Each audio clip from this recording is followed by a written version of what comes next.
Hello, everyone, and welcome back to our next session of ISB Microbiome Symposium.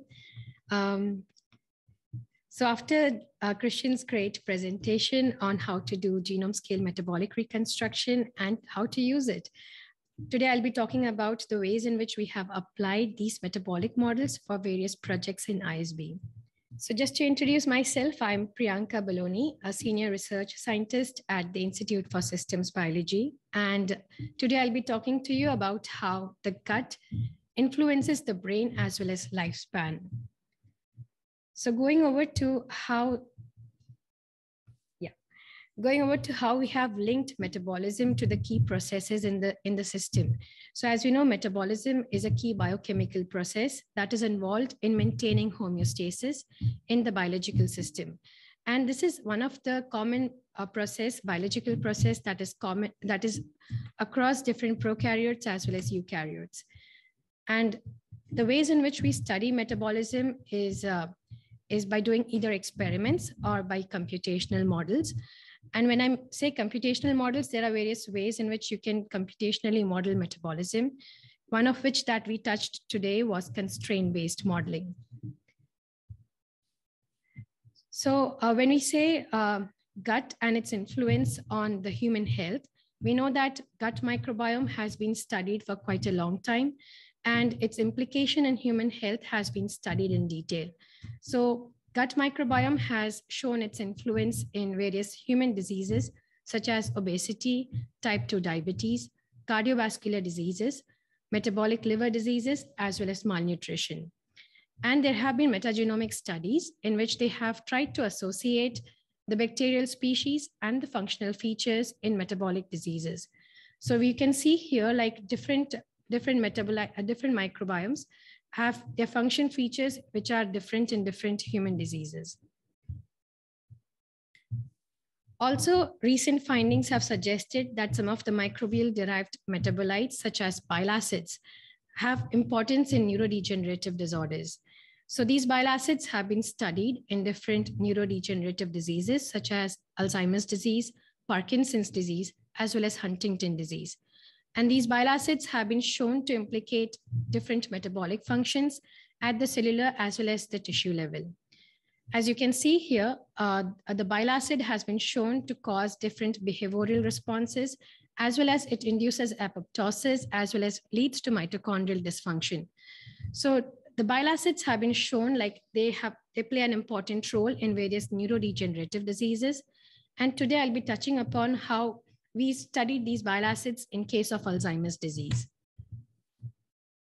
So to give a general overview of Alzheimer's disease, it's one of the leading causes of dementia. And this disease is a progressive disease. So with years, there's cognitive decline, which is seen in the individuals. And based upon the clinical symptoms of the disease, Alzheimer's disease is either classified as early onset or late onset of Alzheimer's disease. Some of the characteristic features are beta amyloid plaques as well as the tau protein tangles, which build up inside the cells, causing neuronal loss. For the treatment of the disease, currently there is only one FDA-approved drug, which is a bit controversial, but there are treatments available for improving cognition as well as other symptoms related to this disease. And the ongoing research in this field is to understand how the disease progresses in the individuals, as there are different ways in which it can progress, and also identify biomarkers for the disease. So the individuals with Alzheimer's disease have various genetic risk factors associated with them. One of the most commonly known main genetic risk factor associated with Alzheimer's disease is the ApoE4 allele. This protein is known to be involved in various processes, which are highlighted here. Specifically, it's involved in the transport of the lipoproteins, the fat-soluble vitamins, as well as cholesterol. There are 3 known isoforms of this gene, the E2, E3, E4 allele. And the worldwide frequency of these alleles shows that the E3 alleles are the most common amongst the individual. The individuals with a single copy of the E4 variant have 2 to 4 times higher risk of Alzheimer's disease compared to the E3 individuals. And those who have 2 copies of the E4 variant have 10 to 30 times higher risk of Alzheimer's disease compared to the E3 individuals. In contrast to it, the individuals with E2 allele are shown to have neuroprotective effect. So the E2 allele is associated with greater longevity, decreased AD-related neuropathology, and reduced age-related cognitive decline. As I mentioned earlier, there are known metabolic dysfunctions also that are associated with Alzheimer's disease.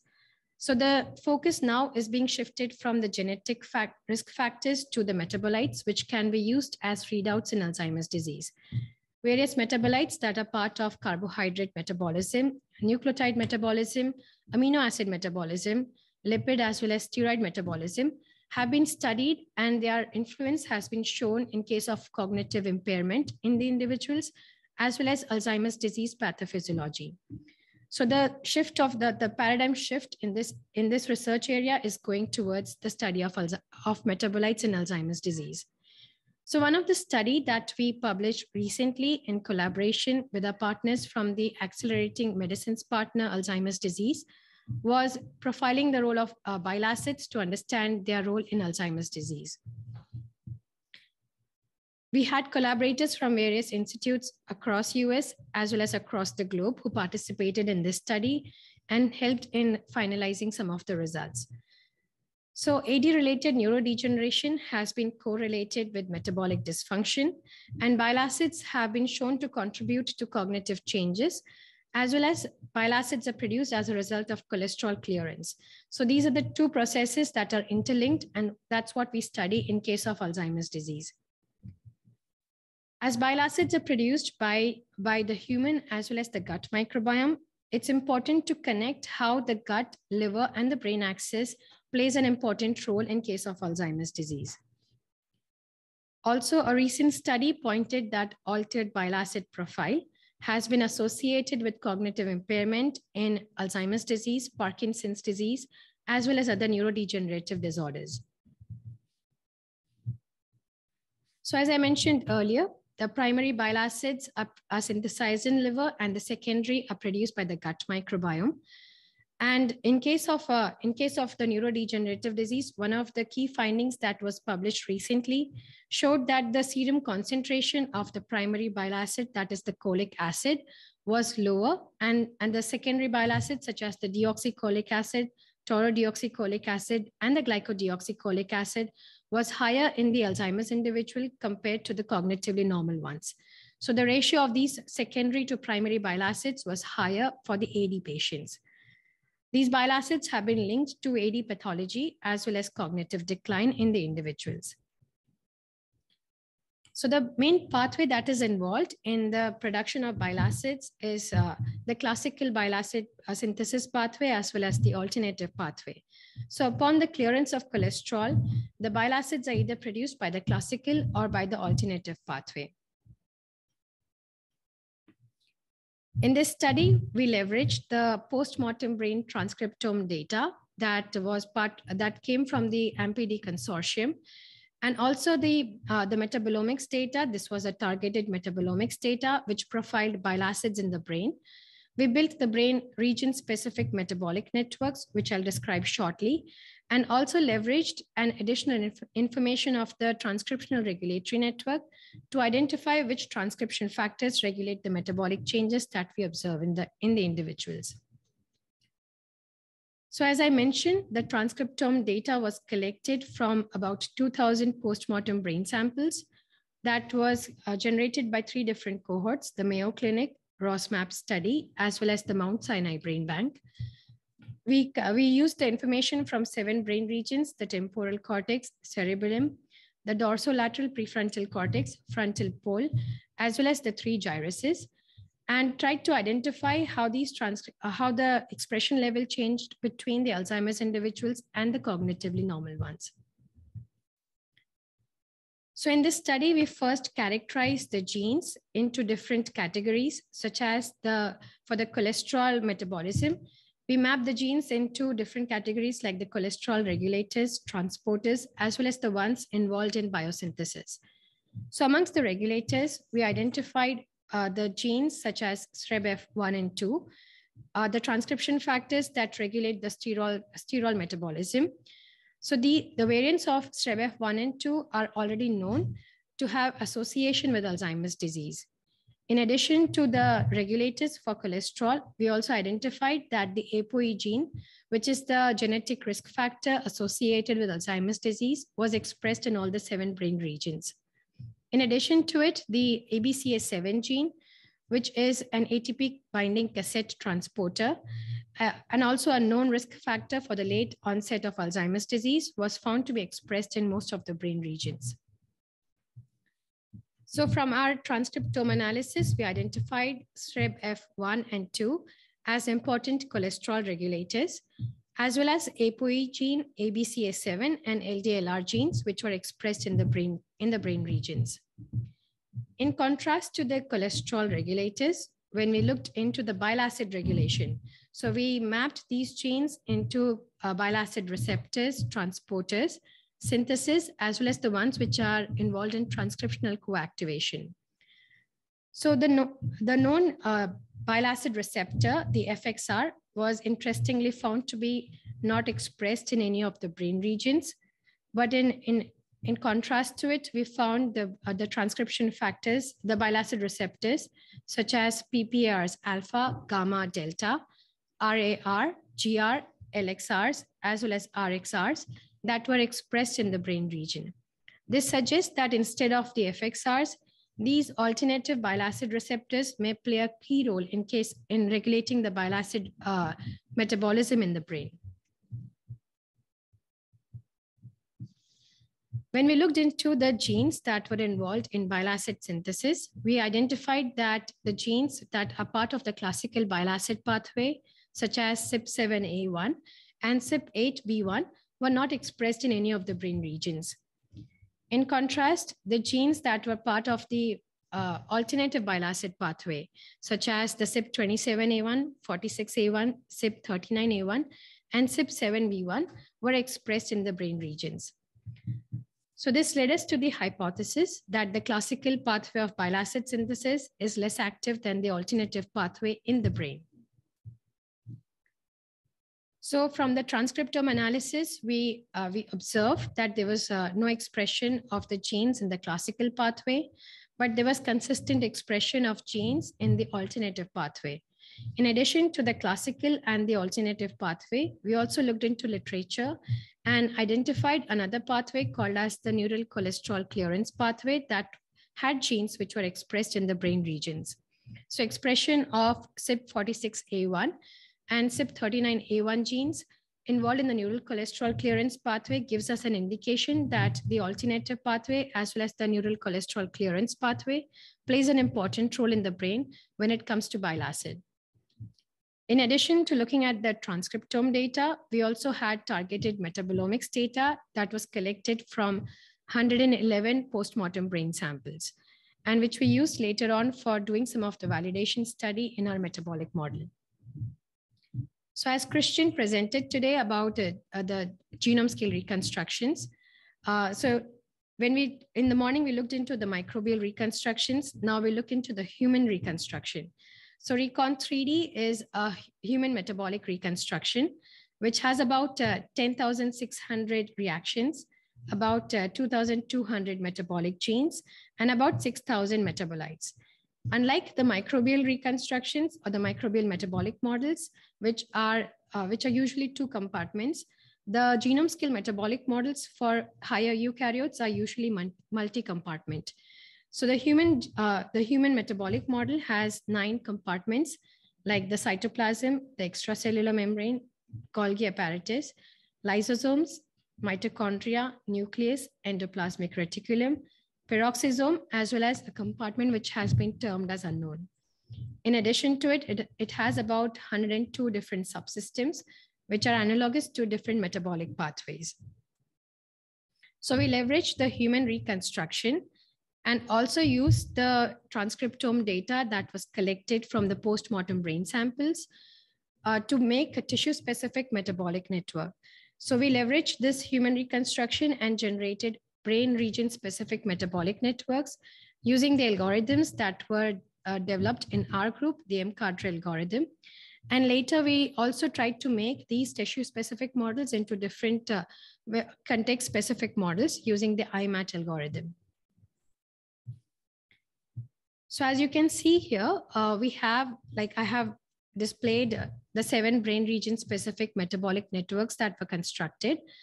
And this is the statistics of different reactions, metabolites, as well as genes that were identified for these models.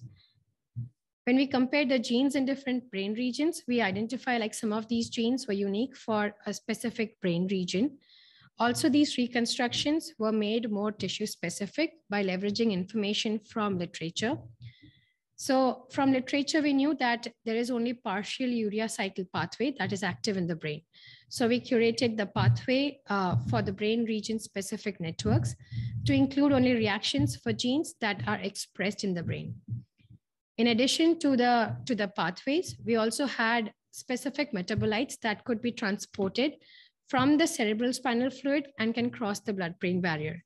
So we had the information from literature that was obtained for metabolites that could cross the blood-brain barrier and be present in the brain. We also added additional gene-protein reaction association for genes such as ABCA7, ApoE, ApoC1, as these genes are involved in early as well as late onset of Alzheimer's disease.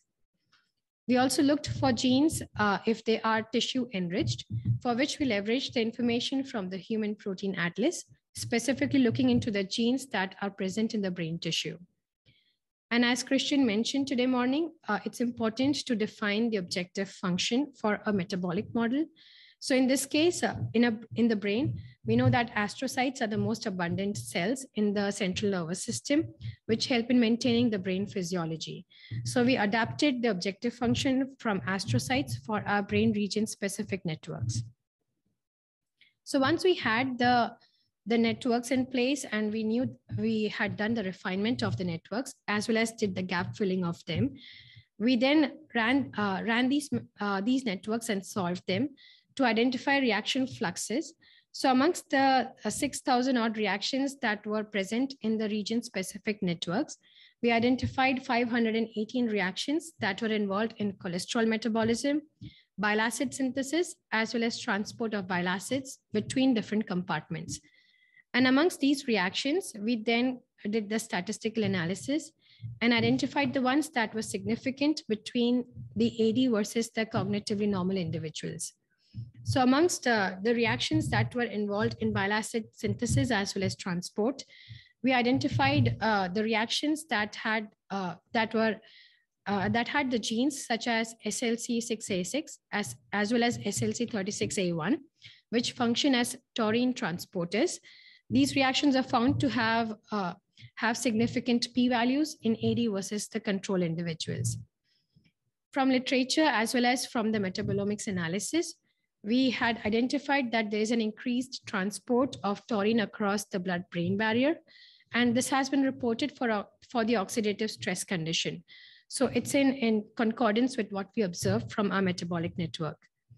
Amongst the bile acids that were transported between different compartments, we identified taurolithocholic acid, the ursodeoxycholic acid, taurocholic acid, as well as the 3-dehydroxyquinodeoxycholic acid, as the ones that were significantly transported between different compartments.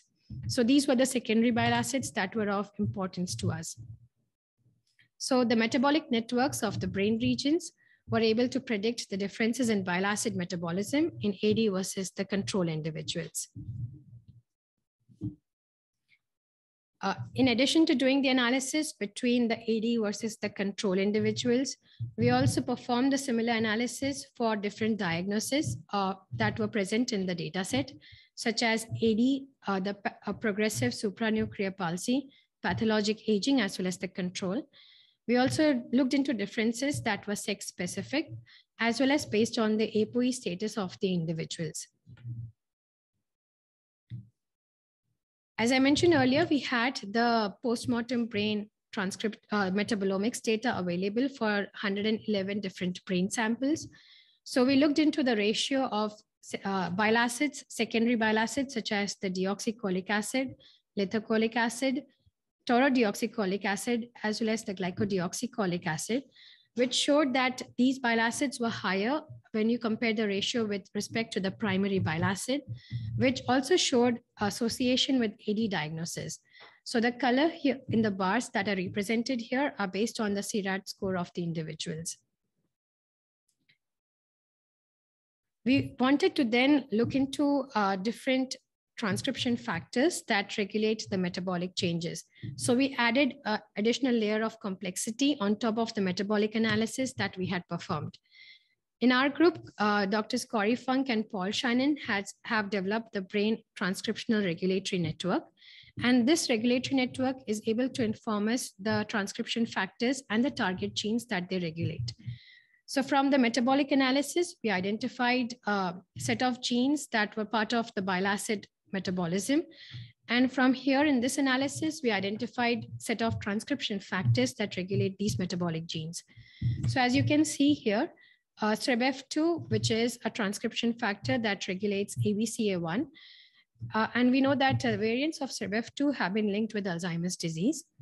SLC6A6 is a metabolic gene involved in the transport of taurine.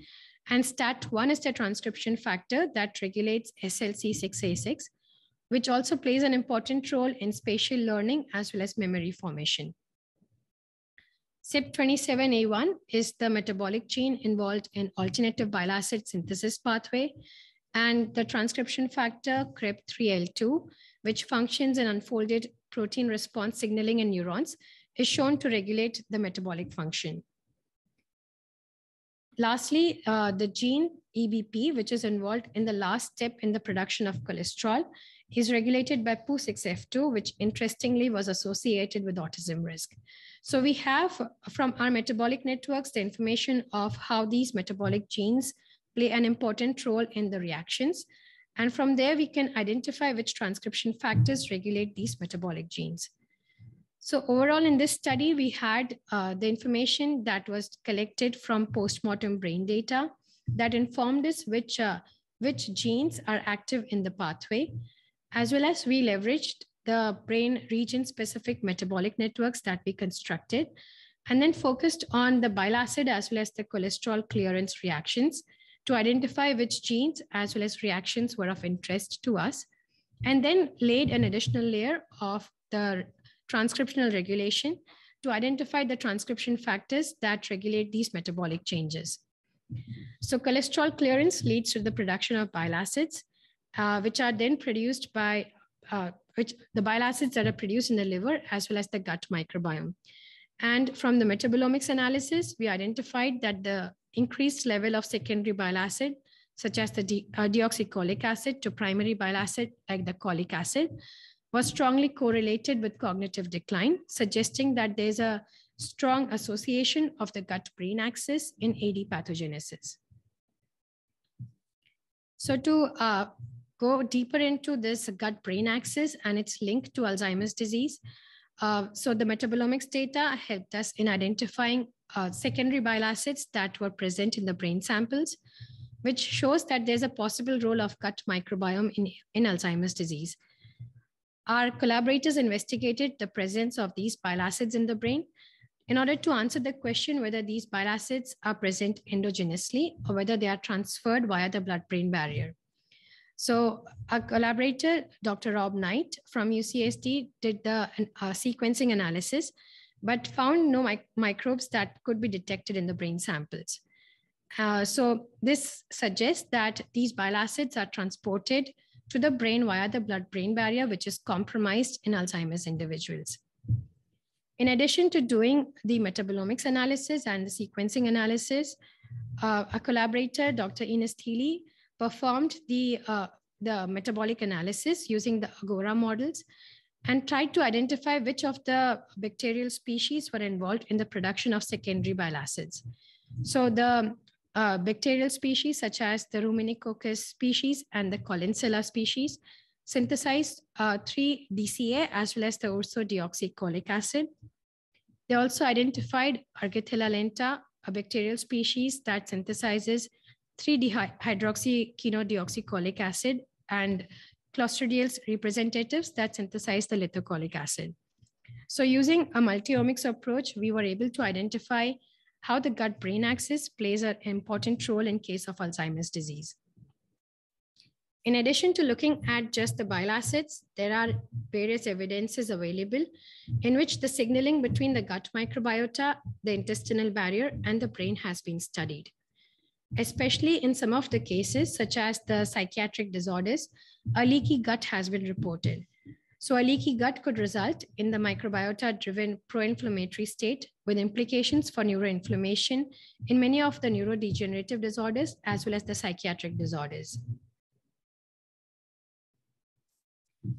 So from the first study, when I want to summarize the work, so we used the postmortem brain transcriptome data from which we identified that the alternative bile acid pathway was expressed in the brain samples. We leveraged the brain region specific metabolic networks as well as the transcriptional regulatory networks and identified some of the key genes as well as transcription factors that regulate the metabolic changes, especially in the cholesterol and the bile acid pathway.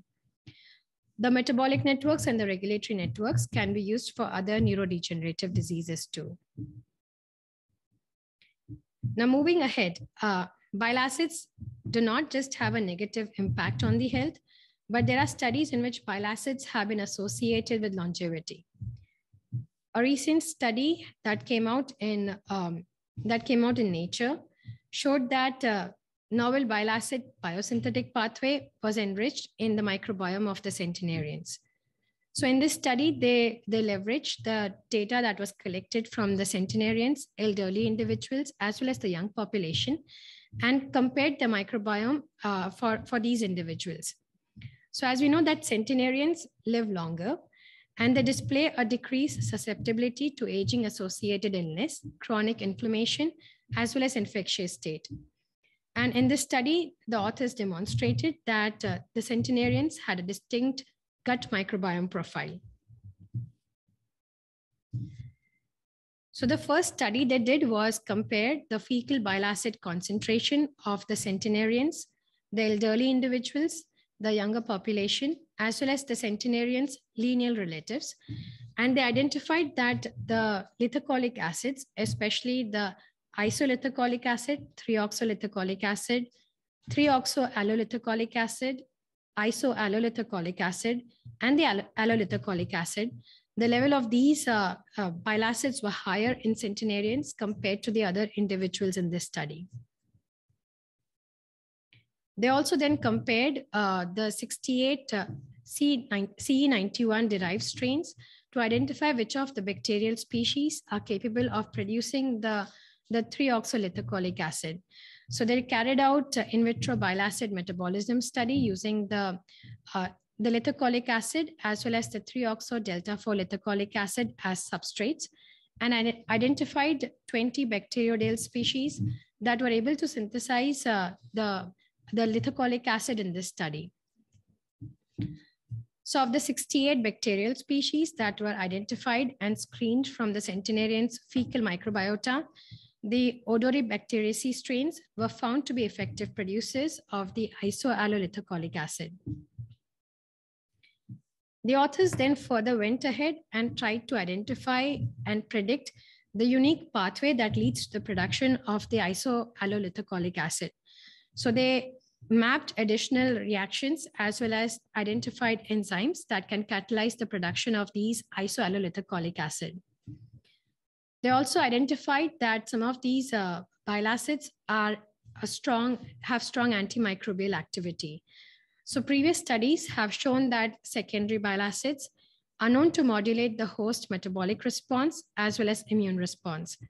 And some of the bile acids like the deoxycholic acid, the lithocholic acid, as well as the isolithocholic acid have shown to inhibit the growth of C. difficile. In this study, specifically, the authors used isolithocholic acid and found that the isolithocholic acid potentially inhibited the growth of C. difficile 630 and also other gram-positive bacteria. So this shows that bile acid metabolism may be involved in reducing the risk of pathobiont infection.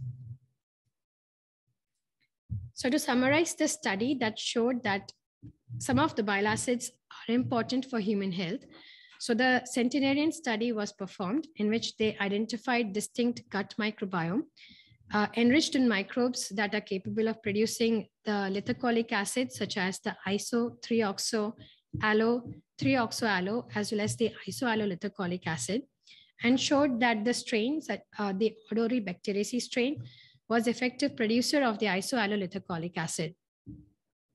They also mapped the pathway and identified enzymes like the 5-alpha reductase and the 3-beta hydroxysteroid dehydrogenase that was responsible for production of this bile acid.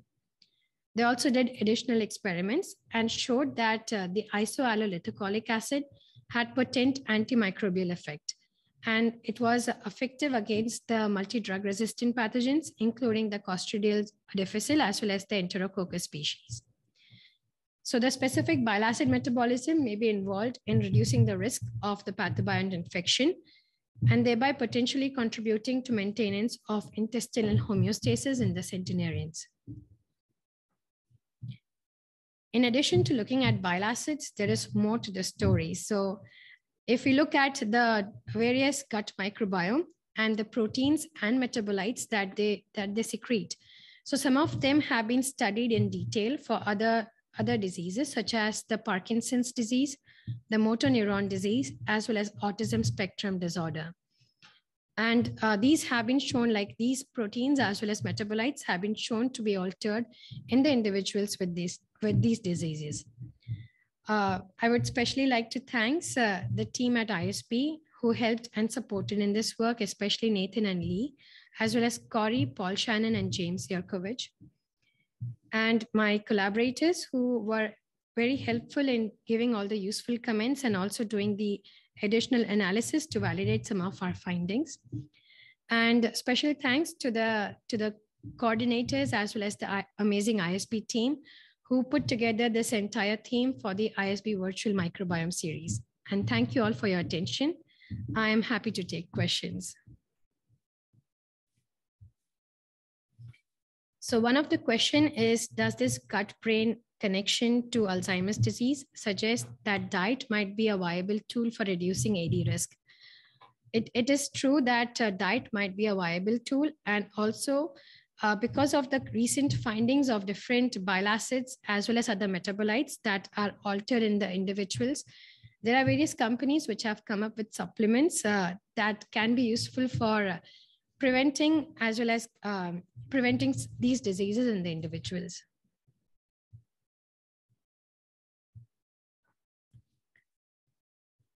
The other question is, are there any qualities about alternative cholesterol clearance pathway that distinguish it from the classical pathway? Yeah, there are different ways as well as enzymes that are different between the classical as well as the alternative pathway that distinguish these accordingly. And I'll be happy to share some of the resources that describe these pathways in detail.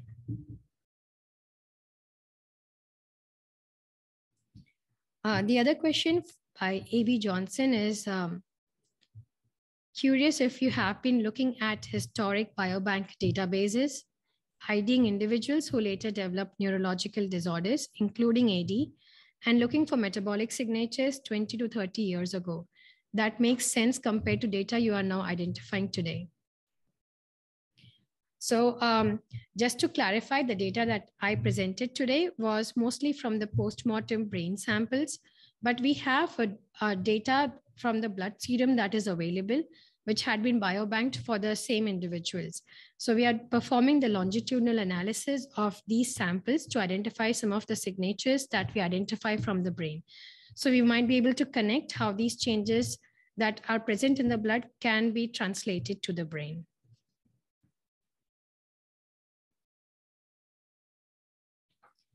The next question is, are companies working on probiotic treatments to reduce AD risk? I am not aware of them, but I know some companies that have recently come up with supplements to increase longevity, but I don't know any company in particular for AD risk.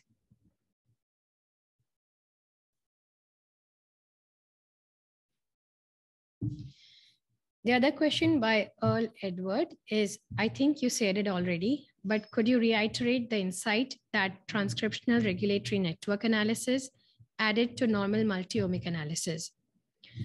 So the transcriptional regulatory network gave us an insight into which transcription factors regulate the metabolic genes that we identified from our study. And specifically in this case, we did not use a global transcriptional regulatory network, but a tissue-specific one to map these changes that we observe. So the network that we identified, that we constructed was tissue-specific, and the transcriptional regulatory network was also tissue-specific. In contrast to multi-omic analysis, multi-omic analysis can give you insights, like transcriptomic data can give you insights of which genes are expressed or co-expressed. The metabolomics data can give you insights of which metabolites are differential between the individuals. The proteomics data can give you insights into which proteins are different between Alzheimer's and the control individuals. So like you get additional information from multi-omic analysis, but the transcriptional regulatory network was specific just to identify transcription factors and predict some of them.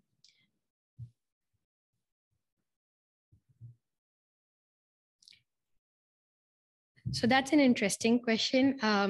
Why do you think the drug trials for AD have been so unsuccessful? So AD is a multimodal disease. That means there is no single cause that can be common between all the individuals. Most of the drug trials are either focused on a particular cohort of the individuals, or they have been tested in mostly the white population. And the drug trials nowadays are not like, drug trials have not been very successful because there is no much diverse data that is available.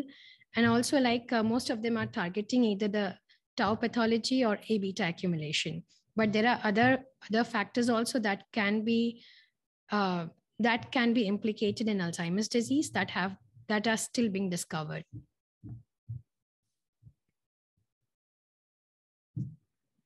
So Sundar asks, your analysis seems to be a two-step process, identifying key metabolites and then identifying bacterial strains and genes involved in regulating level of those metabolites. So just to clarify, it was like a three-step process. First of all, looking into the genes that are expressed in the tissue sample, then using the metabolic networks to identify key genes, metabolic genes and metabolites, and then leveraging the metabolomics data to identify which of these metabolites were altered in the individuals. And then we looked into the bacterial strains. So that work is still being done. And I wouldn't say it's a complete story, but you might find some more interesting studies come up in future. If there are no more questions, thank you all so much for attending, and I'll be happy to take some more questions over Slack also.